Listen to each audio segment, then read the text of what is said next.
Here we go. Everybody's racist now. Racists are attacking the new Spider-Man series. You know what? There's a small minority of racist fans out there, and they're always going to be there. However, what the fans have a problem with is that you are not bringing them their characters. It's just not their characters. If a Black Panther cartoon series came out, he was white, people would be mad. If a Blade series came out and he was white, people would be mad. If a Miles Morales series came out and he was Asian, people would be mad. What do all three of those scenarios have in common? Those aren't the characters. Fundamentally, these characters have particular physical characteristics. You're not bringing people their characters. And it's kind of weird how people will say, oh, well, the race shouldn't matter. But then you push ESG and DEI so hard. If the race didn't matter, why would you push your diversity initiatives so much? Stop it. Just bring people the characters they want to the big screen and the small screen. And you wouldn't have these problems. We have yet to find out anyone's sexuality in this series, but that should be interesting once that is officially revealed. This comes from the Mary Sue. Your friendly neighborhood Spider-Man isn't even out yet, and racists are already complaining. The new Spider-Man animated series is swinging in next year. I see what you did there.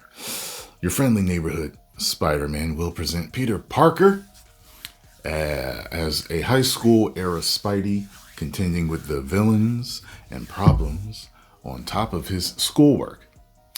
It's like the original Tom Holland Spider-Man movies, except with an intriguing twist. Now Norman Osborn and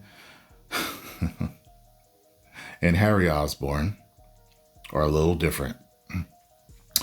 Norman Osborn, aka the Green Goblin, is consistently one of the most popular villains in the Spider-Man mythos.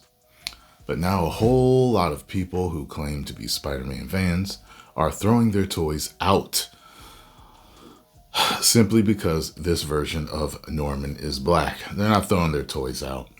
And what's really funny is I did see people commenting. They were saying, I'm not watching this series because I'm a Spider-Man fan. I've seen that. What's funny is I've seen people post, well, I'm going to watch it anyway because I'm a Spider-Man fan. And then someone will comment, well, I'm not watching it because I'm a Spider-Man fan. Okay? Yeah, bring the people, the characters. They know who are the characters. Changing them up pisses people off. Okay? Whatever herbs and spices is in the KFC recipe, if you change it up and say it's still the same, you're lying. And then you'll wonder why they're not buying your chicken anymore and you're getting mad. But it's your fault for changing them up. It's your fault.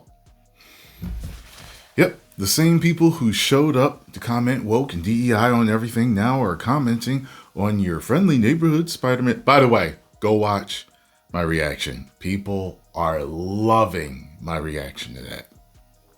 You've got some Stone Cold Steve Austin in there. You got some Vince McMahon in there. You got some Joker. You got some Batman. It's people are loving it.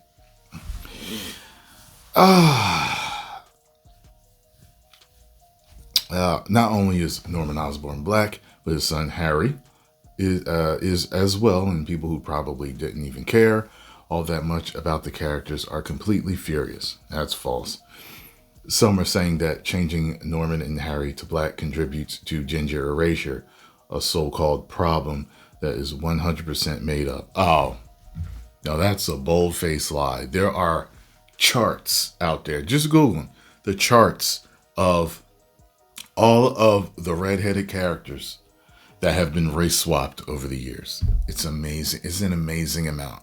I didn't even know it until someone told me about it. I started seeing your comments, and people would say, "Yup, yet another redhead switched out." And I'm like, what kind of conspiracy is this against the redheads? I like redheads. There's nothing wrong with redheads. What's going on? Oh, God. Another yes, so-called problems may made up, false. Getting real tired of all the racist race swapping going on in comics. This is yet another historical ginger character replaced by a black one. You know what's kind of funny? How people at one point, it's almost like, you would think that they were almost trying to cause controversy all the time, so that people were always at each other's throats. It's like back in the day, people would complain about people whitewashing. Like you would see movies about Egyptians, and they would be white, and it's like nowadays it's like the pendulum has swung back, and now they will replace certain white people with black people, with Asian, with someone other than white, and now they're calling it blackwashing. And it's funny because now, especially over here with this country being so sensitive to slavery, if you say something about that, all of a sudden you're racist. You're not.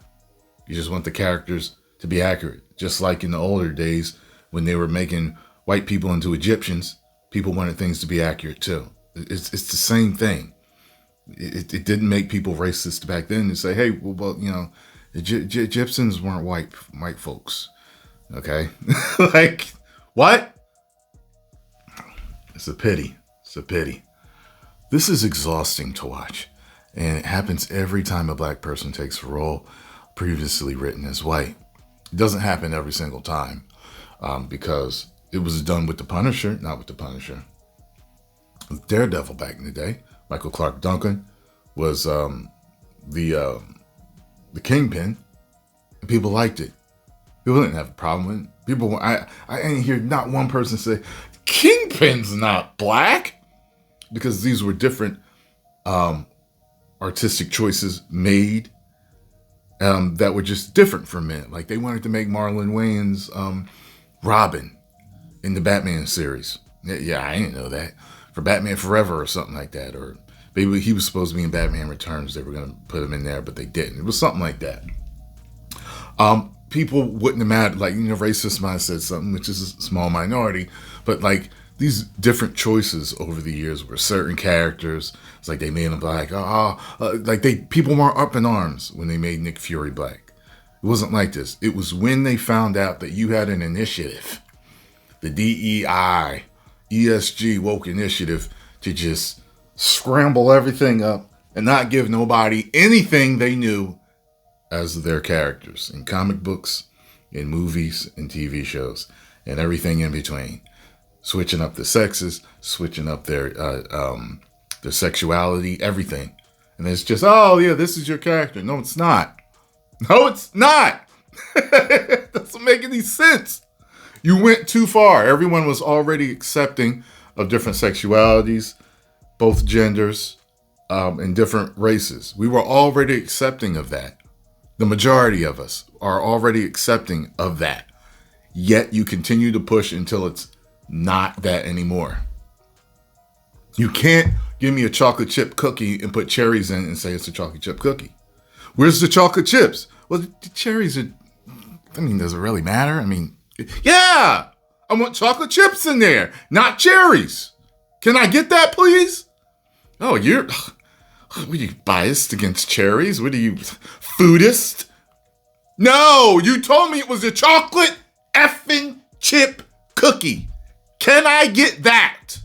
Oh, I can't believe you. I'm going to write an article saying that you're foodist. Oh, you're offensive. That's offensive. That's offensive. That's offensive. Someone give me my soy milk. It's like, what the hell?